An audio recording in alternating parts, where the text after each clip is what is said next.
No, we don't sell commission-based products. Yep, We're a fiduciary, the highest standard of care for a financial advisor. It means we're obligated to act in our client's best interest. So when do you make more money? Only when your clients make more money? Yep, we have one transparent management fee structure, so we do better when our clients do better. Sounds like you really look out for your clients. We do, because our priority is helping them achieve a comfortable retirement. That might be why most of our clients come from other money managers. Visit FisherInvestments.com to find out why investors like you switch to us. Fisher Investments. Clearly, different money management. Investments in securities involve the risk of loss. Odyssey Detroit and Amish Direct Furniture would like to congratulate Detroit on their continued playoff run in 2024, as well as much continued success forward down the field the rest of the way. Parents, do you want to save your child's life? 97.1 The Ticket Student Heart Check can help. Make the time to have your child checked. Contact the Max and Deborah Ernst Heart Center at Beaumont Hospital in Royal Oak. Learn more at 971theticket.com. Sponsored by Priority Health and Total Healthcare Foundation. WXYT FM and WXYT HD1 Detroit. Always live on the free Odyssey app. Sports headlines from the Planet Fitness Studio. This is 97.1 The Ticket. Back to work for the potentially Super Bowl-bound Detroit Lions. They need one more win to book their trip to Las Vegas, but first, a tilt in San Francisco in just 4 days. Eyes are going to be on guys like Frank Ragnow, who sprained his knee and ankle during their win over Tampa Bay. And Laporta seems to be working through his leg issue pretty well over the past couple of weeks. Also in the NFL, the Packers making a change after their elimination. Defensive coordinator Joe Barry will not be back next season when Matt Patricia is available. A game night at Little Caesars Arena. The Pistons may just be 4-39, but fans could get to see Cade Cunningham back and the debut of Flint native Monte Morris. Both came into today probable. The team is also working on its ability to finish off games after playing pretty competitively in the past few contests. We just haven't been able to close. That's on me to figure out combinations and crunch time plays, and then the ability to get back on defense and just come up with the ball. But I am excited about the way we compete. I have to do a much better job of getting us aware of what we need to do to get better shots down the stretch. Coach Monty Williams there. Their opponent will be the Hornets, who are starting to trade away some of their big players in a down season. They just sent Terry Rozier to Miami. Detroit will host them at 7 o'clock pregame at 6:35 right here on 97.1. From the Corewell Health Sports Desk, I'm Chris Villar. For more, go to 97.1 The Ticket and Odyssey.com. Live from the Jamie Samuelson Studio, Karsh and Anderson on 97.1 The Ticket. Let's take Franklin.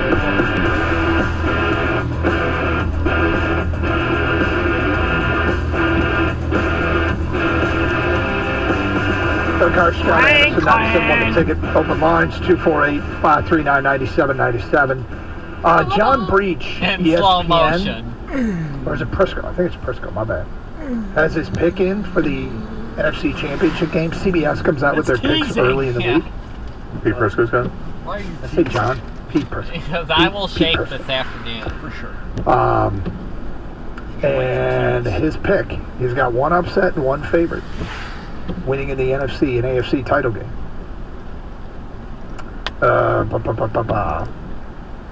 He has got the upset coming in the AFC, Chiefs over Ravens, 28-26. He's got the 49ers beating the Lions, 34-31.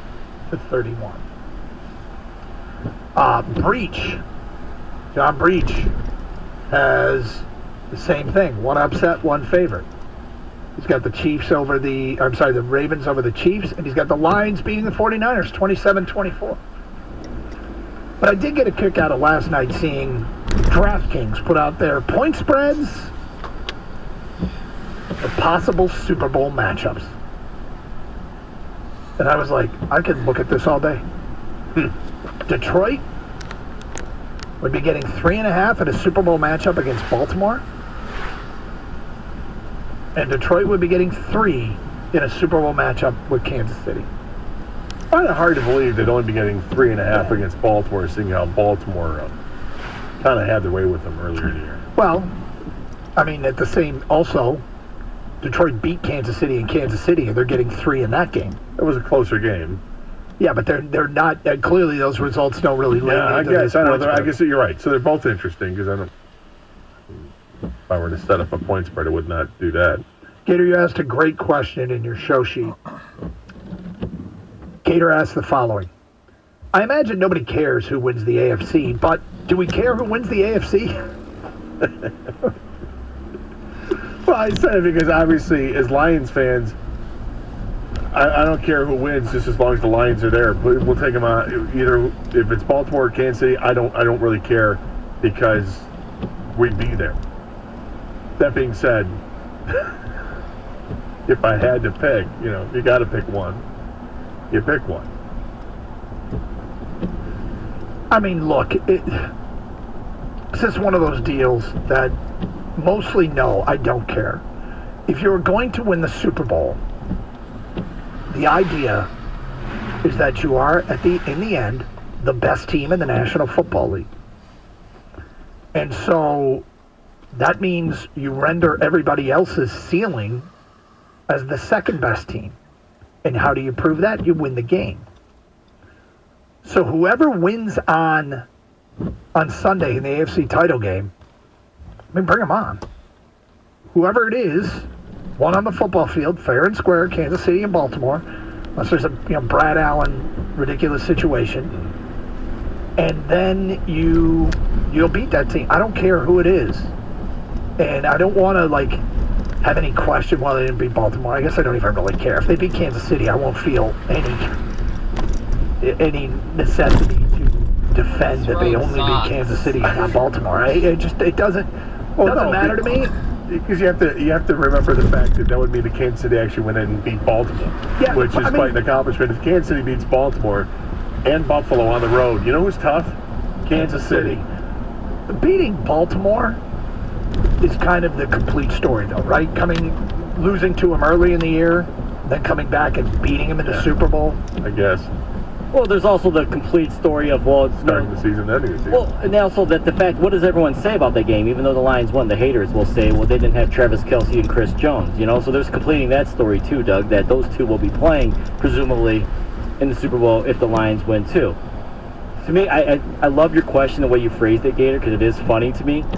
Because I'm sorry, I can't answer because I don't care. I'm like Doug. I don't care if they play the school of the blind. You know what I mean? As long as the Lions are in the Super Bowl, bring on anybody. Bring on a combination of the Chiefs and Ravens. Give me the AFC All-Pro team. Exactly. Yeah. Give me the Monstars. I don't care. The Lions make it. I'll play whoever shows up. You want to show up? Jared Goff said after one of the games, whoever wants to come and play us, bring it. Yep. If they take care of... And the other thing is, if you go on the road and win in San Francisco, I mean, shouldn't we feel like they can beat anybody?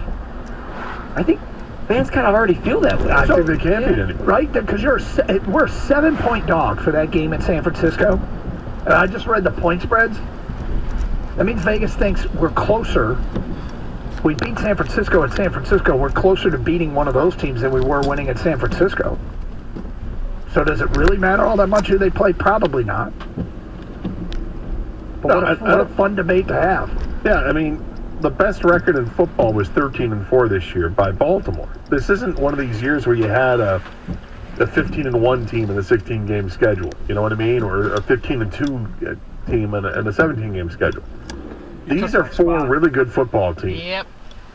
And I don't think anybody can sit there and say objectively that they can't envision any of these four teams winning the Super Bowl. These are four really good teams.